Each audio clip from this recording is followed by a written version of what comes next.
Baik, bismillahirrahmanirrahim. Assalamualaikum warahmatullahi wabarakatuh. Berjumpa kembali dengan video saya pada kesempatan kali ini.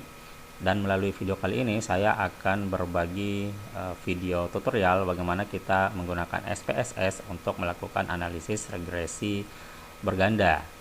Dimana sebenarnya saya sudah mempunyai video yang sebelumnya dimana kita melakukan hal yang sama, namun perbedaannya adalah kalau di video sebelumnya kita analisis regresi berganda dengan dua variabel bebas atau dua prediktor. Di video kali ini kita akan menganalisis regresi berganda dengan menggunakan SPSS, di mana untuk datanya sendiri itu ada tiga variabel bebas atau ada tiga prediktor. Pada prinsipnya sama saja dengan apa yang sudah kita lakukan di video sebelumnya dengan menggunakan dua variabel bebas ataupun dua prediktor. Namun untuk lebih memperjelas bagaimana jika kita melakukan analisis regresi berganda dengan tiga prediktor atau tiga variabel bebas, saya akan tunjukkan di video kali ini.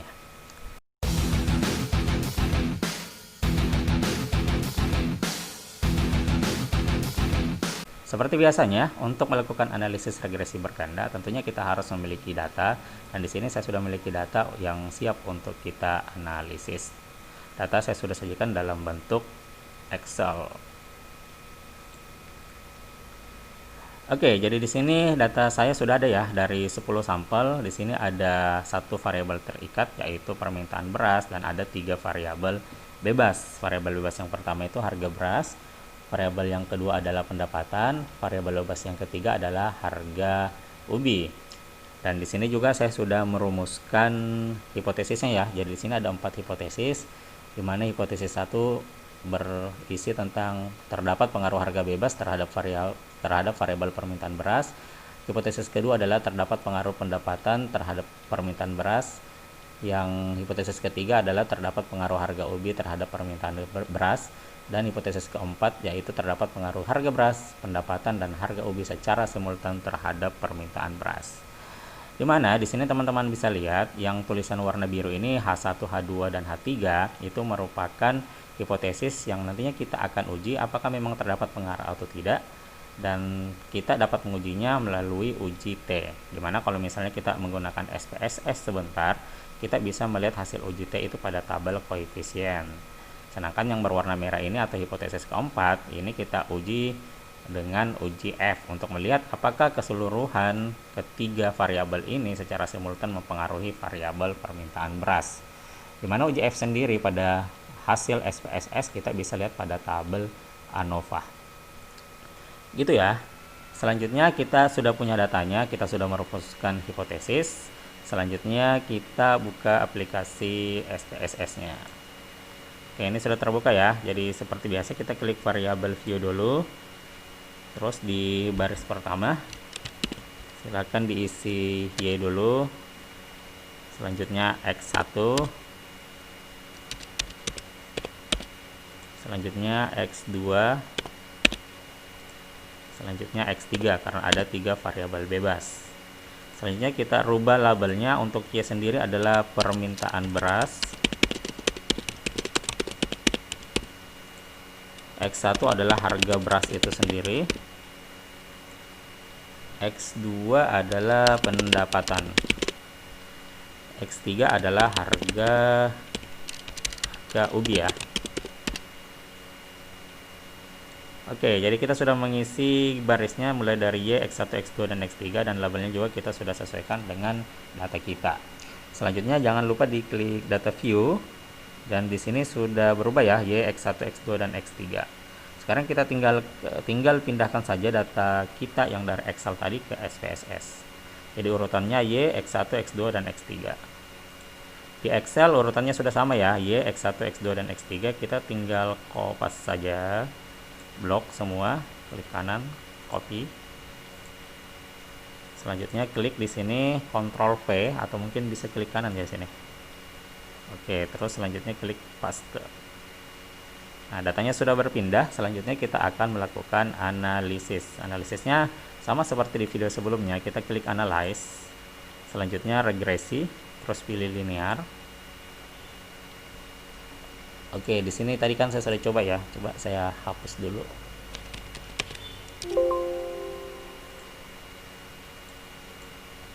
Oke.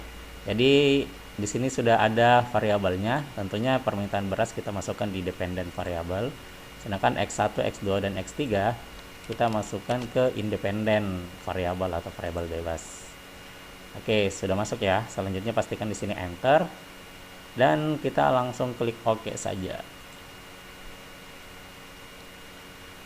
Nah, di sini sudah muncul output dari SPSS dan yang akan kita gunakan untuk kita interpretasi apa sih makna dari output SPSS ini adalah dari tabel model summary, tabel ANOVA yang tadi saya sudah jelaskan bahwa di ANOVA ini kita bisa lihat hasil OJF-nya, sedangkan yang di koefisien kita bisa lihat untuk uji T-nya seperti itu. Jadi ada 3 tabel yang akan kita gunakan untuk kita interpretasikan seperti itu.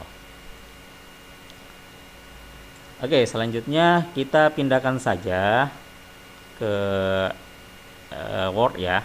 Jadi kayak cara memindahkannya seperti biasa, klik kanan saja terus copy. Ini juga klik kanan copy, terus pindahkan ke Word. Dan selanjutnya kita akan interpretasi. Dan di sini saya sudah pindahkan ya. Jadi kita akan bahas ini untuk hasil analisis regresi berganda dengan 3 prediktor dengan SPSS. Oke, untuk tabel yang pertama yaitu model summary. Ini ya, tadi diklik kanan saja, di copy terus pindahkan ke Word. Terus di sini perhatikan nilai R-square-nya, di mana nilai R-square-nya adalah 0,935. Ini merupakan koefisien determinasi yang menunjukkan seberapa besar kontribusi variabel bebas terhadap variabel terikat.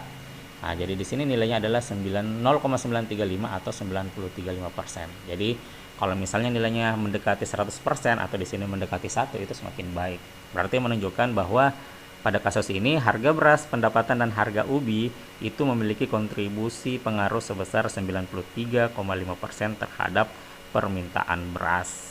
Sisanya yang 6,5% itu dipengaruhi oleh variabel lain di luar dari model yang kita kerjakan seperti ini. Oke, jadi ingat R-square itu menunjukkan kontribusi pengaruh dari variabel bebas terhadap variabel terikat. Seperti itu.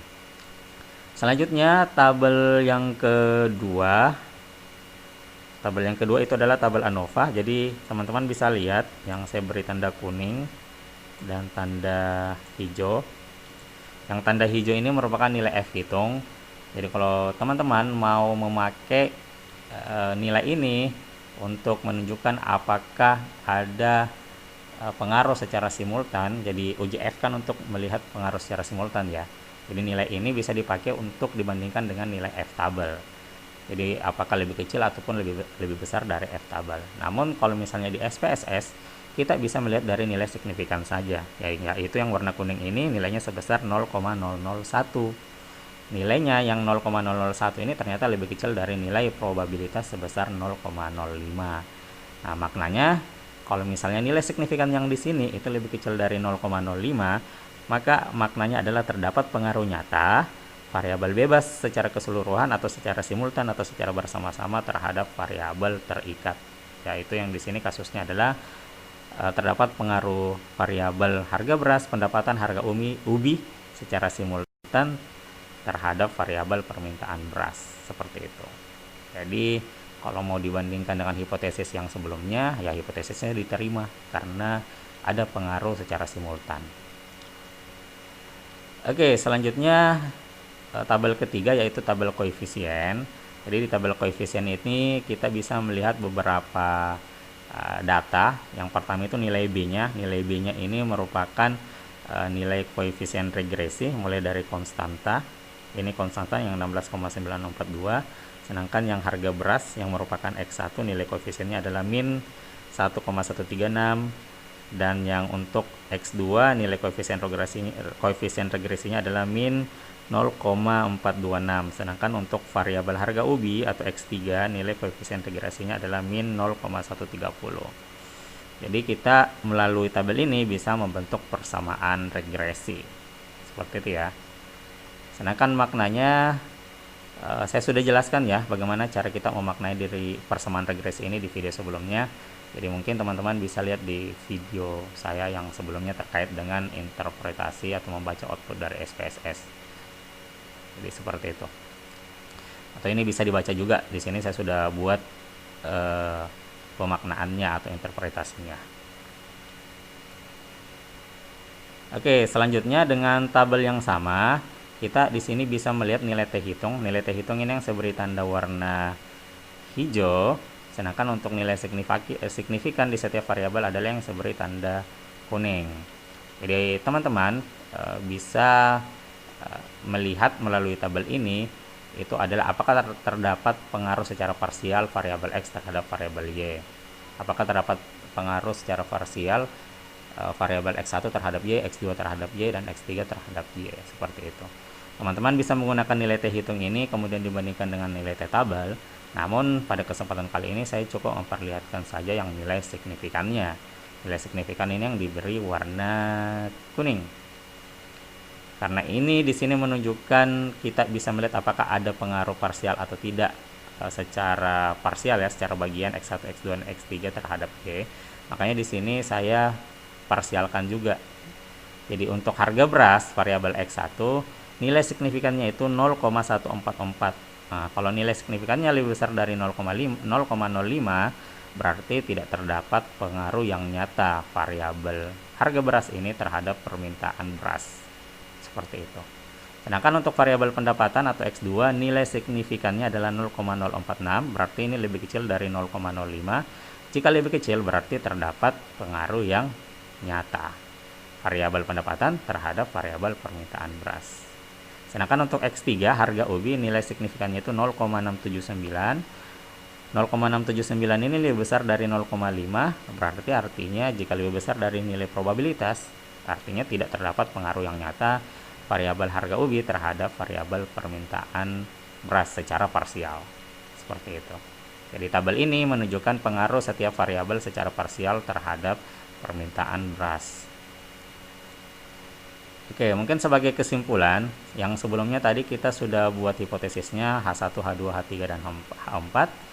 Berdasarkan hasil analisis menggunakan SPSS, kita sudah menguji apakah nilai signifikannya lebih besar atau lebih kecil dari nilai probabilitas.